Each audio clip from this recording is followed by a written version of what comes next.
Un peu de prospective en ce début d'année 2024, avec les derniers chiffres financiers des GAFAM qui sont tombés pour ce dernier trimestre, le Q4. Alors celui de Google laisse encore rêver avec une progression de 11%, mais on observe néanmoins une diminution de son chiffre d'affaires issu de la publicité depuis quelques années. Mais en fait, c'est quand même toujours plus, puisque on voit que quand même plus de 11% de progression, même si ça représente une diminution par le chiffre d'affaires global d'Alphabet, ça reste néanmoins une performance. Alors, est-ce que Google souhaite mettre fin à Google Ads pour être un peu accrocheur, ou est-ce purement une fiction ou simplement, je dirais, une baisse, temporaire et saisonnière? Alors, je montre un graphique issu de Search Engine Roundtable sur la progression ces derniers trimestres, donc du chiffre d'affaires publicitaire au niveau de Google. Alors, on s'aperçoit que néanmoins, la progression est constante.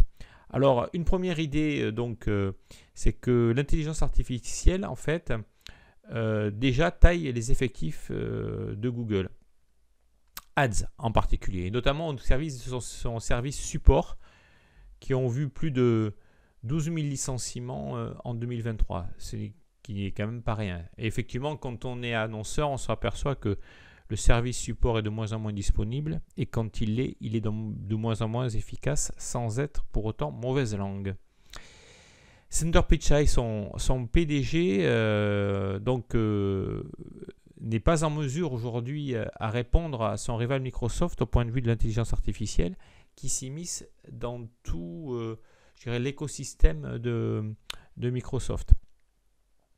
Alors, deuxième idée, est-ce que Google changerait progressivement de modèle en diminuant un peu ses efforts pour être performant sur sa régie publicitaire?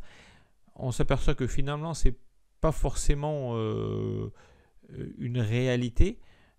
Arriver à réduire sa dépendance par rapport à la publicité sans nuire à sa qualité reste néanmoins un challenge pour Google.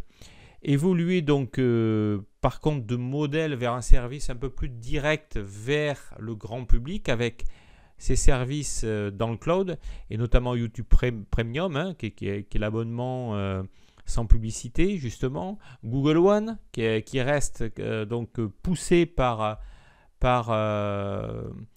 son empreinte sur tous les écosystèmes Android au niveau des téléphones, et également son IA Bard Advanced qui pourrait répondre davantage à un public de professionnels.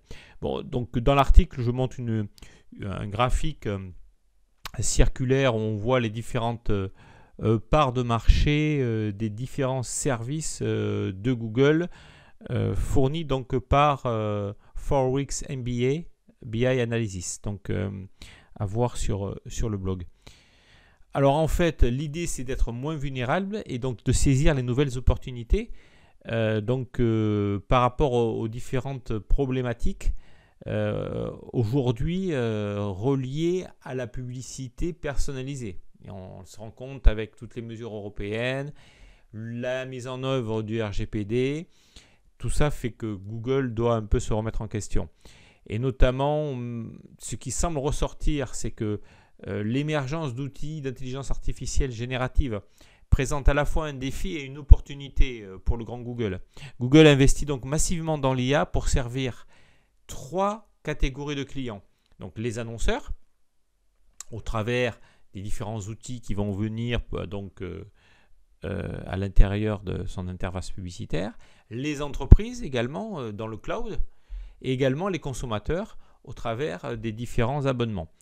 On se rend compte que Google est loin d'être leader, je le montre dans un graphique, au niveau de ce sujet de service cloud, puisque Amazon reste le leader, Microsoft est en 2e position et Google en 3e position, mais néanmoins en constante évolution. Enfin, peut-on en conclure qu'un Google sans publicité va émerger? Bon, c'est pas forcément le cas aujourd'hui. on se rend compte que Google investit énormément et est poussé un peu par la concurrence de ChatGPT, des solutions comme Cloud et comme Perplexity. Mais néanmoins, Google se trouve dans une position quand même néanmoins très, très enviable. Il est encore jugé parti, puisqu'il dépense quand même de l'argent dans ses infrastructures de data center, dans ses serveurs, mais également vend ses services de cloud pour son activité donc orientée vers les entreprises qui fabriquent elles aussi des logiciels d'IA à base des modèles que Google met à disposition sur son cloud. Donc cette transition vers des activités fructueuses constituera un défi stratégique pour Google aujourd'hui.